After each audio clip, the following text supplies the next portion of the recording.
Ó, beleza, moçada? Vamos então ver alguns aspectos muito importantes da química, especialmente de aplicações da química. E questões que têm muita chance de cair nas provas, nos vestibulares, especialmente, é claro, na prova do Enem. Sempre vamos dar muita ênfase, não à sua parte teórica, mas o que a química tem de aplicações, coisas que vemos no nosso dia a dia, como combustíveis, fontes de energia. Ok? Mas vamos fazer isso sempre através de exercício. E dentro do exercício recordaremos os conceitos mais importantes. Sempre pensando nessa tua grande escalada, nesse teu sonho de, é claro, se tornar um grande universitário. Vamos lá? Vamos em frente? Primeira questão. Acompanhe comigo, então, aí na tela, essa questão que caiu no Enem um tempo atrás. Vamos a ela? Pois bem. A energia térmica liberada em processo de fissão nuclear pode ser utilizada na geração de vapor para produzir energia mecânica, que, por sua vez, será convertida em energia elétrica. Moçada, o processo de produção de energia sempre tem uma enorme importância. No caso da produção de energia com origem nuclear, estamos abordando um assunto chamado radioatividade. Nunca esqueça, a radioatividade estuda o núcleo do átomo. E mexer no núcleo sempre envolve grandes quantidades de energia. Vamos lembrar como que é o processo de produção de energia numa usina nuclear? É aquele processo chamado de fissão nuclear. Lembramos? Vamos lá? Acompanhe comigo, por favor, a próxima tela. Fissão nuclear é a quebra de um núcleo grande com a formação de núcleos menores e grande liberação de energia, ou seja, é um processo exotérmico. E exatamente essa é a grande importância. Um processo exotérmico, é um processo que libera energia. Na hora que libera energia, essa energia pode ser aproveitada. Por exemplo, ela pode ser transformada em energia elétrica. Essa é a ideia das centrais nucleares. E é claro que você se lembra de todos esses fatos que aconteceram recentemente, como, por exemplo, aquela usina nuclear lá no Japão, usina de Fukushima, que foi tão comentado. Então, com certeza, esse é um assunto que vale a pena você estar ligado.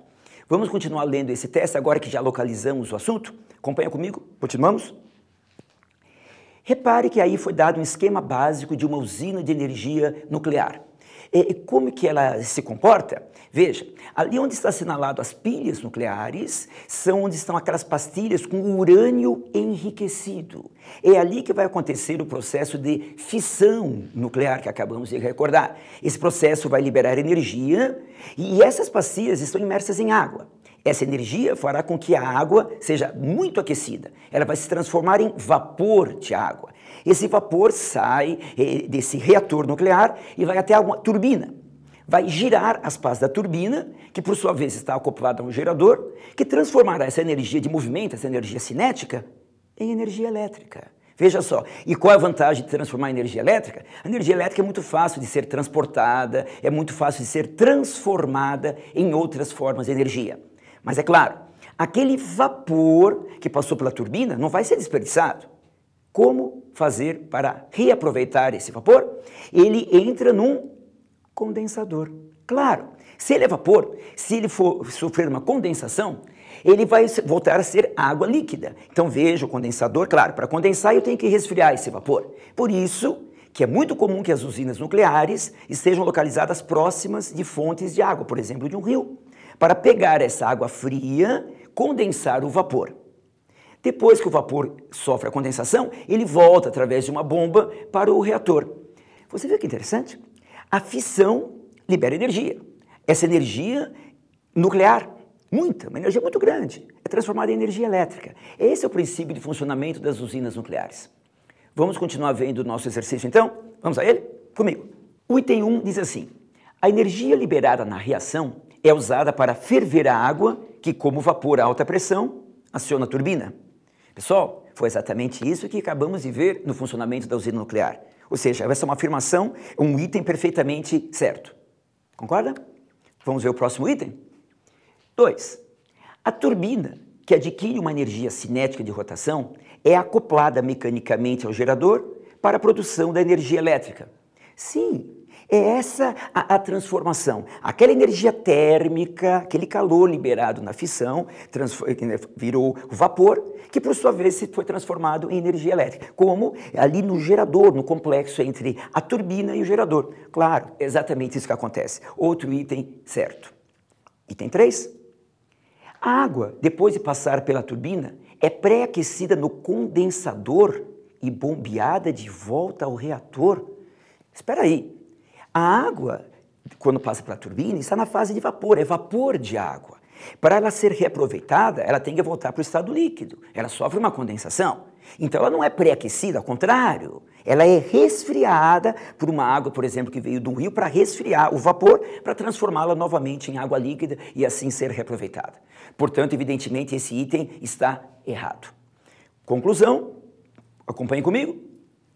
Dentre as afirmações acima, somente estão corretas. Evidentemente, a resposta correta que você vai acompanhar comigo agora é a letra D. Os itens 1 e 2 estão corretos. Certo, moçada? Então, um assunto muito importante, esse que acabamos de ver. A energia nuclear servindo exatamente como fonte de energia. Vamos à nossa próxima questão? A questão número 2. Vamos a ela. Acompanha comigo no texto. A obtenção da cal virgem a partir de processos industriais pode ser equacionada da seguinte forma. E veja a equação que aparece. O carbonato de cálcio, aquecido a uma temperatura de aproximadamente 900 graus Celsius, se transforma em óxido de cálcio e gás carbônico. Portanto, a gente pode considerar isso uma aplicação da química, porque é uma maneira de se obter o óxido de cálcio, que é a cal virgem, muito usada na construção civil, por exemplo. E o carbonato de cálcio é muito encontrado na natureza, especialmente no calcário. O carbonato de cálcio é o principal componente do calcário. Continua acompanhando comigo, então, essa equação da decomposição do carbonato de cálcio?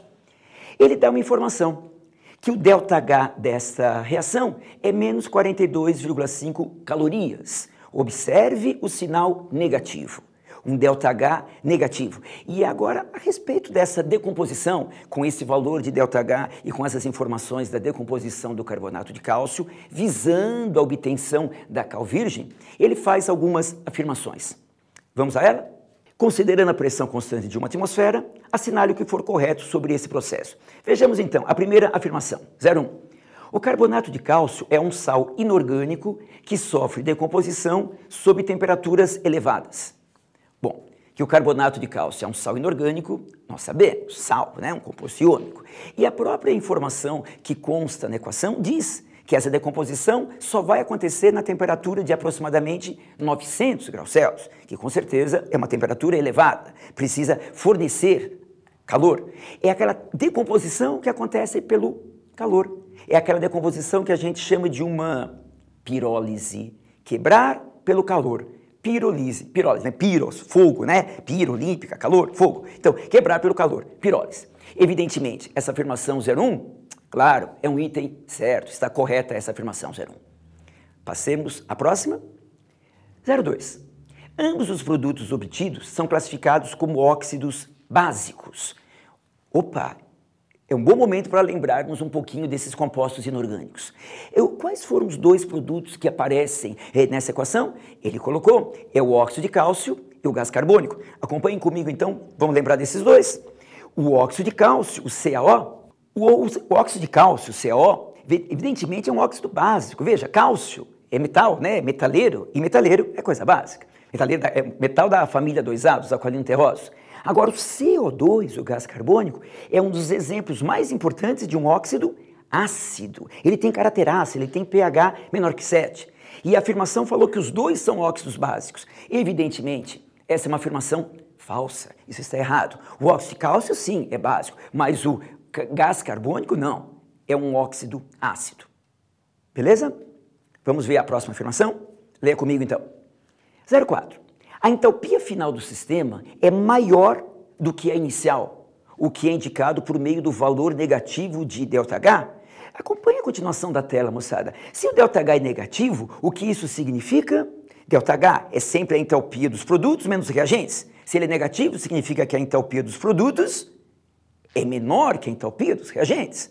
Ora, se a entalpia dos produtos é menor que a entalpia dos reagentes, é justamente ao contrário do que a afirmação diz. Portanto, essa afirmação está errada. Certo? Vamos para a próxima? Veja comigo. 08. A reação de obtenção do óxido de cálcio, cal virgem, é exotérmica. Então, nós acabamos de ver na afirmação anterior que aquele valor do ΔH era um valor negativo. Ora, se o ΔH é negativo, se a entalpia dos produtos é menor que a entalpia dos reagentes, isso caracteriza uma reação que libera calor, ou seja, uma reação isotérmica. Portanto, a afirmação correta. Sim? E vamos em frente? A próxima, 16. A transferência de elétrons verificada na reação indica a ocorrência de oxirredução. Pessoal, um cuidado especial aqui. Quando ele fala de oxirredução, claro que nós temos que pensar na variação do NOx. Lembra? Oxidação, aumento do NOx. Redução, diminuição do NOx. Para a gente ver se essa afirmação está verdadeira ou falsa, nós temos, portanto, que verificar o valor do NOx de cada um dos elementos. Vamos fazer isso? Então acompanha comigo na próxima tela. Aí está a equação. Por exemplo, o cálcio da família 2A é um daqueles elementos que tem o NOx fixo. Quanto que vale o NOx do cálcio? É sempre mais 2, claro. Se é sempre mais 2, tanto do reagente como o cálcio que consta no produto do óxido de cálcio, ele continua sendo com NOx mais 2. Portanto, o cálcio não variou o NOx. Vamos ver agora o oxigênio. Geralmente o oxigênio é menos 2, tanto no carbonato de cálcio, como no óxido de cálcio, como no gás carbônico. Veja, o oxigênio também não sofreu variação do NOx. Vamos então calcular o NOx do carbono aí no carbonato de cálcio? Se cada oxigênio é menos 2, mas eu tenho 3 oxigênios, menos 2 vezes 3, menos 6. O cálcio é mais 2, fixo, e o NOx total de qualquer substância sempre tem que ser 0. Portanto, quanto que vai ser o NOx do carbono, carbonato de cálcio? Necessariamente vai ter que ser mais 4. Vamos agora calcular o NOx do carbono lá no gás carbônico? Se cada oxigênio é menos 2 e são 2 oxigênios, menos 2 vezes 2, menos 4. Para que o NOx total seja 0, necessariamente o carbono tem que ter NOx igual a mais 4. Então veja, o carbono também manteve o seu valor de NOx. Conclusão, nenhum dos elementos teve o seu NOx alterado durante essa reação. E a afirmação falou que se tratava de uma oxidorredução, ou seja, falou que alguém estava sofrendo oxidação e alguém redução, o que não é verdade. Ninguém sofreu oxidação, ninguém sofreu redução. Portanto, uma afirmação falsa, ou seja, esse item está errado. Certo, pessoal? Concluindo, podemos acompanhar? A resposta, então, a soma das afirmações 01 e 08, que são as duas corretas, a resposta desse teste é a resposta 09. Tranquilo? Vamos em frente para o nosso próximo teste? Nossa próxima questão vai tratar agora também de um assunto extremamente interessante. Acompanhem comigo, então, aí. Veja lá. Um dos problemas ambientais decorrentes da industrialização é a poluição atmosférica. Chaminés altas lançam ao ar, entre outros materiais, o dióxido de enxofre, o SO2, que pode ser transportado por muitos quilômetros em poucos dias. Dessa forma, podem ocorrer precipitações ácidas em regiões distantes, causando vários danos ao meio ambiente. É a famosa chuva ácida. O Enem, especialmente, gosta muito de cobrar questões, aspectos relacionados ao meio ambiente, relacionados à poluição ou coisas do tipo. E aí está falando da velha e tradicional chuva ácida. Ele vai agora querer saber quais são alguns monumentos ou alguns objetos que podem ser atacados, que podem ser consumidos pela reação com a chuva ácida. Continua acompanhando comigo? Vamos ver então. A ação da chuva ácida pode acontecer em 1. Monumento Itamaraty, em Brasília, feito de mármore. Pessoal, vamos lembrar do mármore? O principal constituinte do mármore é o carbonato de cálcio. Será que o carbonato de cálcio que aparece no mármore será atacado pela chuva ácida? Acompanha comigo? O carbonato de cálcio é um sal. Como todo sal, podemos imaginar que ele veio da reação entre um ácido e uma base. No caso, a base é o hidróxido de cálcio e o ácido é o ácido carbônico. Comparando as forças, o hidróxido de cálcio é uma base forte, enquanto o ácido carbônico é um ácido fraco. Se o carbonato de cálcio é um sal formado por uma base forte e por um ácido fraco, evidentemente, qual o caráter que vai prevalecer? O caráter da base. Então, o carbonato de cálcio é um sal de caráter básico. Se ele tem caráter básico, obviamente, ele vai reagir com coisas ácidas, por exemplo, com a chuva ácida. Conclusão, no item 1, a chuva ácida vai atacar esse monumento? Sim, coisa ácida reage com coisa básica. Certo? Vejamos agora o item 2. Esculturas de Aleijadinho, em Minas Gerais, Pedra-Sabão, contém carbonato de cálcio. Aquelas esculturas belíssimas do Aleijadinho, que muitos já devem ter visitado, feita em pedra-sabão, que contém também carbonato de cálcio. Acabamos de comentar, é um sal de caráter básico. Sofrerá, portanto, um ataque de chuva ácida, de compostos ácidos? Sim, também poderá ser danificado pela chuva ácida, o item 2 também, certo? Item 3, grades de ferro ou alumínio de edifícios. Repare que agora ele está falando de metais. Os metais reagem com ácidos? Depende. Os chamados metais nobres, ouro, prata, esses não, são nobres, não reagem com ácidos. Agora, os outros metais, os metais comuns, ou os metais alcalinos e alcalino-terrosos, esses sim reagem com ácidos. No caso, ele citou 2 metais. Quais são esses 2 metais que ele citou? Acompanha comigo, o ferro ou o alumínio. São metais comuns, metais que a gente encontra toda hora por aí. Portanto, reagem com ácidos, sim senhor. Conclusão, no item 3, ele também sofrerá um ataque da chuva ácida. Como conclusão dessa questão inteira, podemos verificar que, acompanha comigo aí, 1, 2 e 3, os 3 sofrerão um ataque. Portanto, a alternativa E é a resposta desse teste. Certo, pessoal? Vamos continuar? O nosso próximo teste trata de um assunto comum que encontramos bastante por aí. Acompanha comigo. No processo de fabricação de pão, os padeiros, após prepararem a massa, utilizando o fermento biológico, separam uma porção de massa em forma de bola e a mergulham no recipiente com água, aguardando que ela suba, como pode ser observado respectivamente em 1 e 2 do esquema a seguir.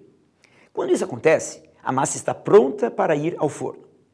Continuando, olha o esqueminha então. Ele fez uma bolinha de massa, colocou na água e a massa ficou no fundo. Depois de um tempo, aquela massa sobe, flutua na água.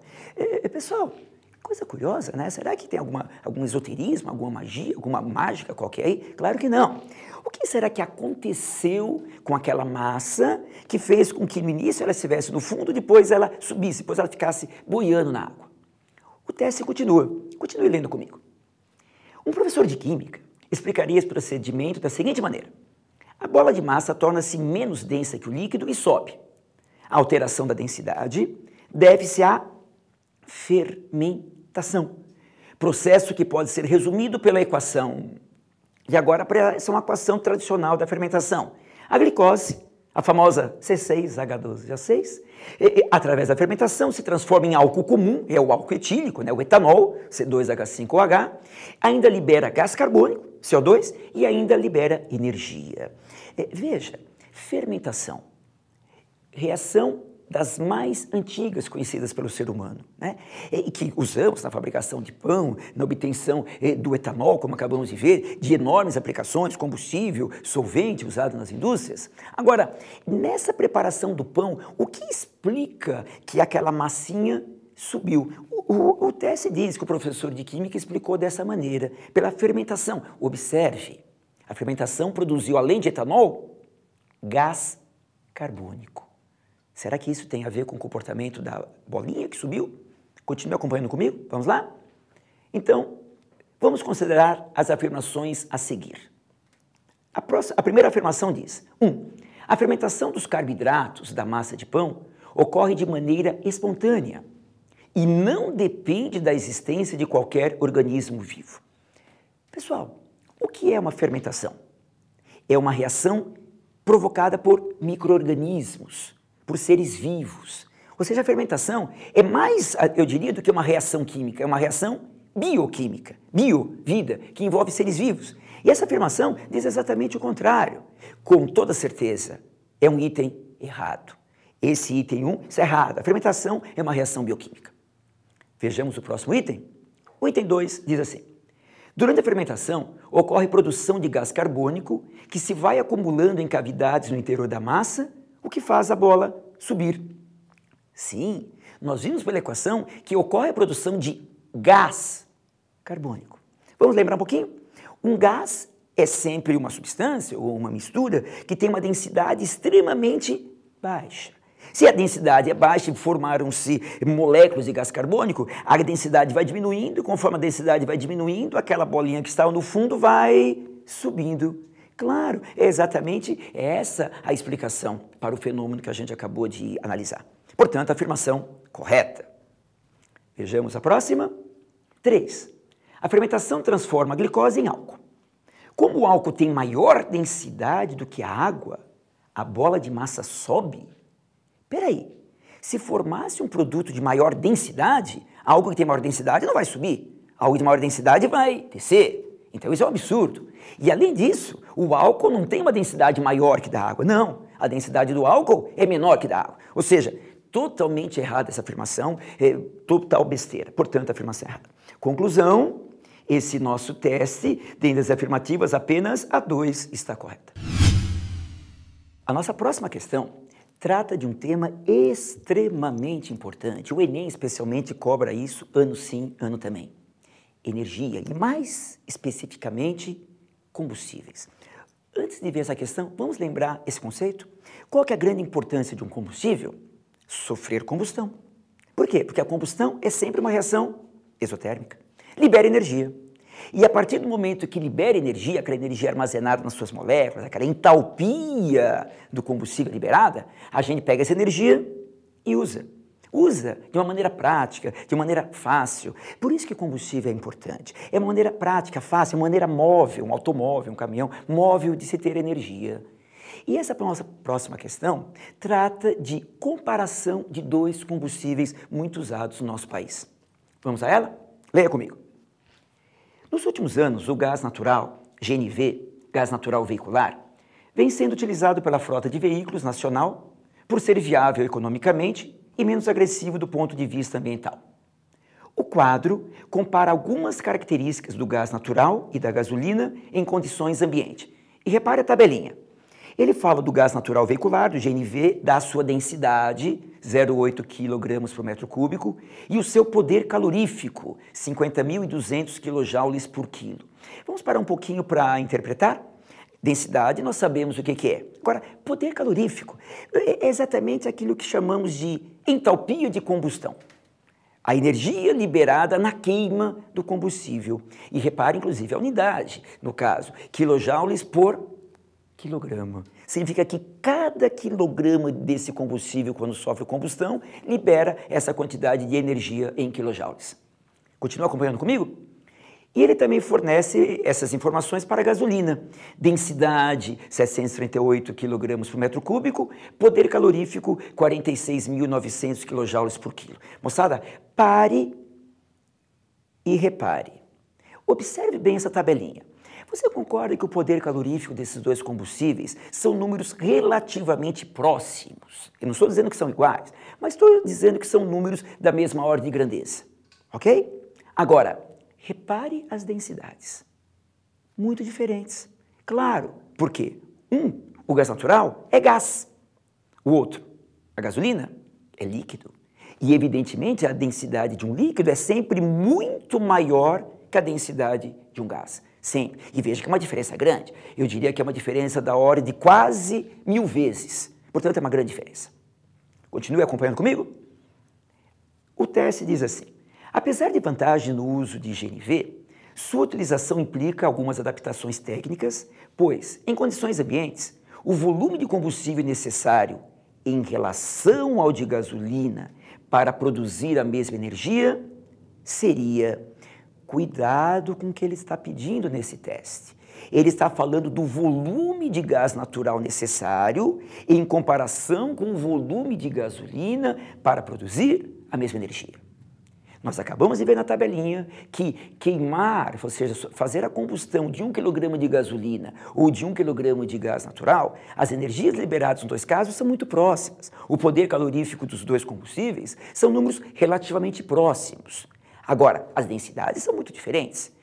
Então, o raciocínio que devemos fazer. Densidade, lembramos, a relação entre massa e o volume. Ora, se a energia liberada pelos 2 combustíveis por quilograma, ou seja, por massa, é praticamente igual, qual que é a relação entre a densidade e o volume? Para a massa constante, densidade e volume são grandezas inversamente proporcionais. Ora, compare a densidade do gás natural, com a densidade do líquido, da gasolina. Nós acabamos de ver, são números muito diferentes. A densidade da gasolina é aproximadamente 1000 vezes maior. Veja, 1000, não é 10 vezes, não é 2 vezes, é 1000. O que significa isso? Para que a gente tenha a mesma energia, já que o gás tem uma densidade tão baixa, para que ele tenha a mesma massa que a gasolina, ou seja, que o líquido, eu precisaria de um volume muito grande. Claro, porque se densidade e volume são grandezas inversamente proporcionais, claro, se a densidade do gás é muito menor, ele vai precisar de um volume muito maior. Agora, pare para pensar no lado prático. Como colocar um enorme volume de gás, por exemplo, no automóvel, no tanque de um automóvel? Eu tenho que colocar uma grande quantidade, um grande volume de gás num tanque. Para isso, necessariamente, o que eu tenho que fazer com esse gás? Aumentar a pressão. É a única possibilidade. É a única possibilidade. É uma coisa muito parecida com o que acontece, por exemplo, em casa com o botijão de gás. É gás, mas para colocar dentro do botijão, ele aumenta a pressão. E no caso do botijão de gás de casa, essa pressão fica tão grande que ele já não fica mais no estado gasoso, ele passa para o estado líquido. Por isso que a gente chama o botijão de gás lá de GLP. Gás liquefeito de petróleo. Certo? Continuemos com a questão, então? Vamos lá. As alternativas. O que será que vai acontecer então com o GNV? Ele está falando do GNV, do gás natural, sobre o volume dele. Ele disse que o volume tem que ser muito maior, o que requer um motor muito mais potente. Não é problema de potência do motor. Nós vimos que o volume do gás natural é muito maior por causa da sua menor densidade. Portanto, a alternativa A está errada. Vamos ver a alternativa B? O volume do gás natural é muito maior, o que requer que ele seja armazenado a alta pressão? Sim, foi o que acabamos de comentar. Se o volume do gás é grande, para que ele caiba num recipiente, no caso um botijão, num tanque, né, que seria um cilindro, onde vai ficar o gás, ele tem que ser pressurizado. Claro, a alternativa B está correta. Mas vamos ver as outras para garantir? Alternativa C. O volume é igual ao da gasolina, mas sua potência será muito menor? Não, já vimos que o volume vai ser muito diferente. Alternativa C, errada. Alternativa D. Que o volume do gás será muito menor? Não, nós falamos que o volume do gás é muito maior, nem precisa continuar lendo. E o volume do gás vai ser muito menor, que facilita a sua dispersão para a atmosfera? Nada a ver, moçada. Confirmando, para que o gás caiba naquele cilindro para ele tem que estar em alta pressão. Portanto, resposta desse teste, letra B. Pessoal, espero que essa nossa rápida revisão de alguns aspectos da gloriosa química, especialmente aspectos de aplicações de química, de coisas de extrema importância, obtenção de cal, produção de energia, fabricação de pão, fermentação, combustíveis, eu espero que essa revisão tenha te ajudado a esclarecer alguns pontos, a recordar alguns pontos, sempre usando muito bom senso, né? Questões desse tipo, que envolvem coisas práticas, coisas do cotidiano, sempre envolvem muito bom senso. Beleza? Eu espero que tenha sido bastante útil e, com isso, possa ter te ajudado a alcançar aquele teu grande sonho, né? Que é ver o teu nome ali na lista dos aprovados. Que é para isso que nós estamos aqui. Certo, pessoal? Fique com Deus, um grande abraço, até a próxima.